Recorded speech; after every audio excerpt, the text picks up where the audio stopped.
tagapagligtas, naniwala ka agad kay Jesus. Gets nyo? Kaya ang sabi ng Bible, kung sa Old Testament ka, ipinangako pala yung tagapagligtas, lahat ng naniniwala na kay Jesus, ligtas. Sa time naman natin, nasa New Testament tayo, narito naman na tayo, kumbaga narito si Jesus, nandun si Abraham, tayo naman na mananampalataya pa rin kay Jesus, maliligtas. Gets po ba natin? Yan yung kaibahan ng Old Testament and New Testament. Yung Old Testament, ituturo lahat kay Jesus na darating na tagapagligtas.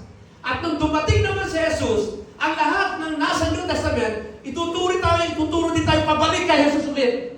Kasi siya lamang ang tagapagligtas. At ang pinaka-best dito na gustong illustrate ng Panginoon, ang ginamit niya doon sa langit ay nandun na si Amang Abraham o yung father of faith.